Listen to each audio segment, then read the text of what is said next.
Ahoy, we're back. We know why we're here. Because you're bored and I feel like doing something silly.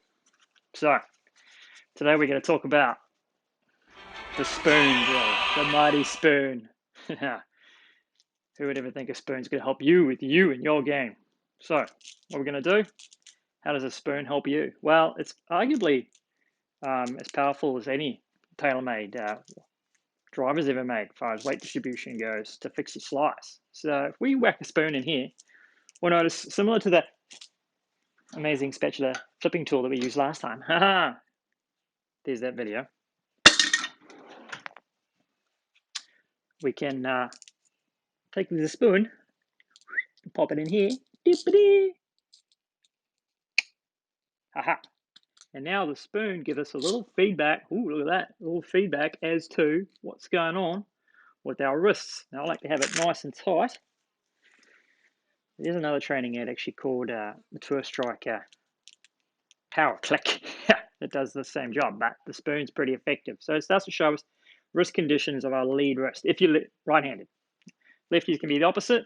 Poor lefties, guys always get shafted. Always the wrong way around. So what we're talking about here is, as we go back, one of the greatest ways to hit that high slice, if you wanted to hit a high slice, would be to keep that spoon on your wrist right there, like that. It's fantastic for it. And as we keep that there, generally what also helps at the same time is it causes the trail arm to fly out nice and high, and we get the situation here. And then from there, as you're coming down, unless you're smart enough as you change direction to get the spoon doing that, some guys talk about, using the accelerator, but unless you're smart enough to change directions that way to suddenly square the club face up, most players will get in this situation, and then from there they'll just hit at the ball and will cause a lovely big slice. So the little spoon drill basically is, as you're going back, to become aware of where the spoon is and try and feel like that spoon is not going to be pushing into your forearm as you go back. You don't necessarily do a Dustin Johnson and create huge gaps, because it's quite physically hard to do. All you got to do is feel like, it's going to come off a little bit, or even create a little bit of spacing there. So you can get set up there, you have a little backswing, and then you can start to feel, nope, maybe too much. That's about right. So you can start to become aware of what a flat lead wrist feels like. And then once you've got that gap, if you can maintain that gap on the way down, you're going to get into all sorts of good situations, as opposed to being a scenario where you go back and, that's not good. It causes collapse behind, all sorts of over-the-top scenarios. So if you can get that feeling, you're going to get create that little space in the spoon, and then maintain that space, you're going to be golden. Tell you what, let's go into the range, my backyard, and hit some shots and show you what it looks like and what the ball flights look like. Let's go.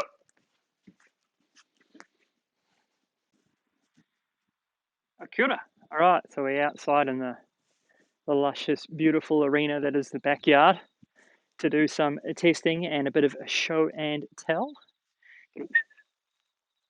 Now, I'll be honest, I hit a couple practice ones into me old mat just to get comfortable with knowing that when I kept it on there, the spoon on my forearm as displayed inside, but the slice, I wasn't going to shoot one off into the neighbours. Wouldn't be ideal. So, obviously, I know what that relationship with face to path will be. So I'm going to fire up my old mate, the old Trackman here, and try and explain that to you while I'm doing it. Let me switch the Trackman camera on as well, so we get some pretty blue and red lines, because it's all about blue and red lines. And we'll firstly do, the feeling of keeping the spoon on the forearm, which I suggested not doing. No, unless you want to hit that cut shot, then it's great. If you're trying to eliminate a hook, sweet, man. If that's your issue, this break, and you go, I'm just snap hooking it. It's going miles left on me. I want to get rid of the hook. Hit shots, getting it on the spoon on your forearm, and keep it on your forearm, and that will all but eliminate the left shot. So let's hit one here, have a backswing, and keep that spoon on that forearm. All right, here we go. Oh, one. All right.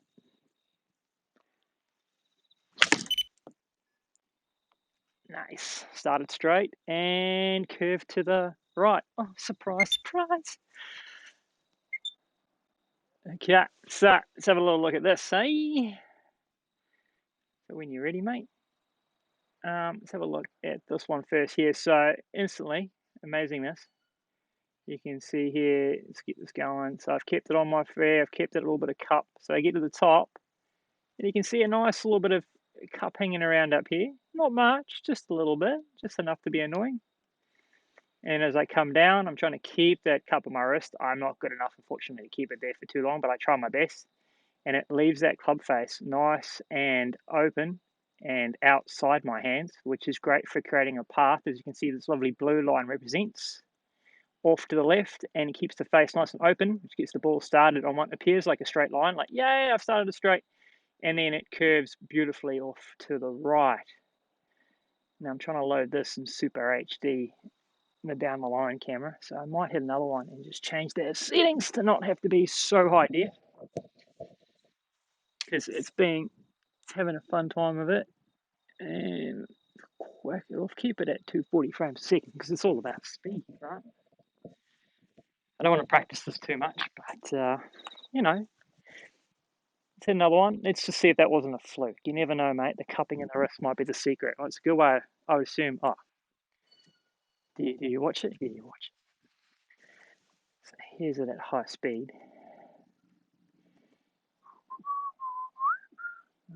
So good way to keep that club outside your hands at that point. So all looks pretty sexy there, doesn't it? Now, I don't mind at any point that coming off your wrist, but here I've tried to keep it on there. So, you know, it gets you in a pretty cool looking spot there. A little cuppy. Stronger your grip, the better it's going to look. As you change direction, though, this is where it becomes key. As you change direction, if you keep that cup in there, it's going to keep that club outside your hands. Like I said, this is a great way to hit a nice little cut.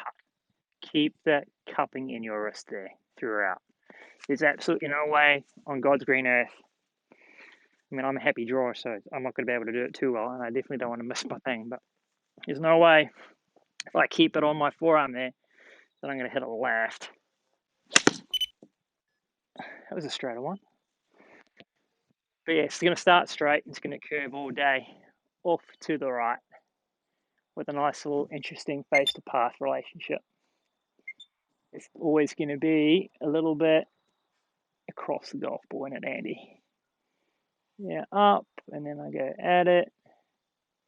Yeah, and you can see there that's all day. That's going to be nice and cutty, isn't it? That club's going to come outside my hands and across the golf ball. So, what I'm suggesting, if you've had enough of slicing the golf ball, I mean, some people love it, and if you're a snap hooker, then hey, and you do this too much with your wrist, which there certainly are a few, one out of maybe 15, 1 out of 10 at the most golfers do that. Not very many, and most of them are single figure players. So if you want to have the problems of a scratch golfer or a single figure golfer, get that spoon off your forearm. A cup of tea's gone. Just using the tea to try and save my little bit of grass. As you can see, I can continuously dig the shovel out, especially when I'm going down and left like that. Anyhow, now let's hit one where we do the opposite, right? We get a bit more exciting. Hi, mate. And get the feel as we're going back that we're going to try and create some separation there, or at least maintain the gap. But separation would be great. Let's get it nice and tight. Cool. So let's feel the gap. So instead of it going and staying on, we want it to be coming off. On, off, on, off. So let's have a go at this one here. All right. So let it go off, Andy. Let it go off. See what it does. That one started further right. And I assume with the wrist conditions there, it's going to come from the inside more and have a hook. Ah, interesting. All right. Different world there. All right. So, boom, shakalaka. Let's see how we go here. So, this club's going to be way more around behind me at the top. You can see there, that looks kind of different. As we change directions here, you can see it's going to look real different. Coming through the golf ball, the club's going to be coming much more from the inside, close to the path, creating a little Z draw. And at high speed, a little higher up on hands line, it's going to look very different there altogether. So let's compare those. Distances aren't very fair there. There's a couple earlier warm-up ones there. Nice. I was a bit scared at first to see what I could do with the slice. So let's compare that. Yes, with myself. Yes, today, please, sir. Yes, with the previous one. No, not the Trackman camera. Spades with spades. Cool. Let's see here. Spoon versus no spoon. Hey, match them up, mate. Match them up. Do us a favour. Cool. That looks quite different. Very different at the top. Cool. You can see certainly halfway back. Though it's going to look, if you frame it at different points, it'll look very different. You can see here with it creating that gap, it looks flatter and the face looks way more closed than on the right. Then as we come on down, oh, that's different there. Quite different. You can see how by me trying to feel like that spoon is off, it's way more out in front, whereas here it's going to be way more behind on my forearm, which some coaches like. And then obviously through impact, we're going to see very differences there. One little draw, one little cut. I don't know if this one drew any pretty pictures on that one. So if we skip back and we go, I don't want to compare it to you anymore. I want to compare it to, say, you. Here we can also see some differences in what's happening through the impact zone. Obviously at the top, they're going to look quite different. As we change directions, we're going to see quite a big difference there. And as we come through the golf ball, I mean, I might not be the best example because obviously I don't naturally come across it, but here you can see some very different delivery positions produced by the wrist conditions. And then obviously through impact, the path is going right with the face close to the path. And the other one, the path is working left with the face open to the path. And yeah, so it depends what your miss is or what you're trying to eliminate. But yeah, if you keep that spoon on your forearm, it's a great way to eliminate the hook or reduce a hook if you're trying to. And if you're trying to really promote a more inside path with the face close to the path, but a positive path, in other words, if you're trying to promote more of a draw shot, keep some spacing off the forearm, don't keep it on the forearm. All right, hope that makes sense. Okay, so that's that. So that's my concepts right there. If you can really trust that feeling, by all means, experiment with it.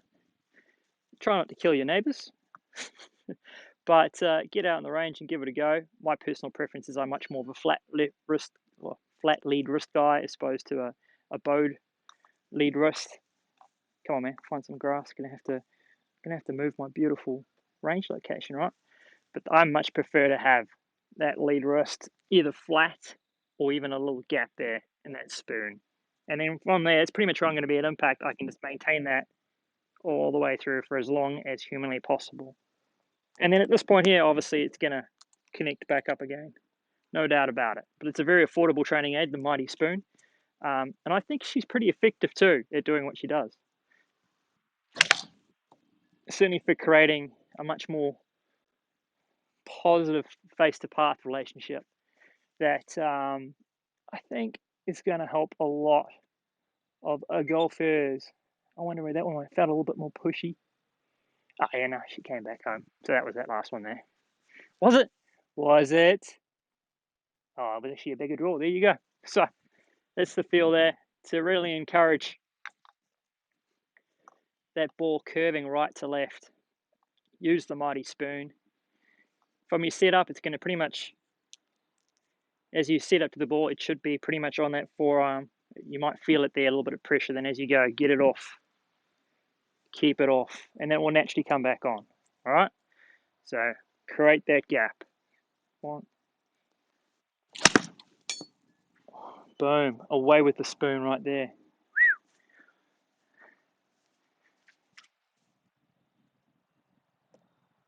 You're too far forward, Andy. Too far forward. Too scared of it.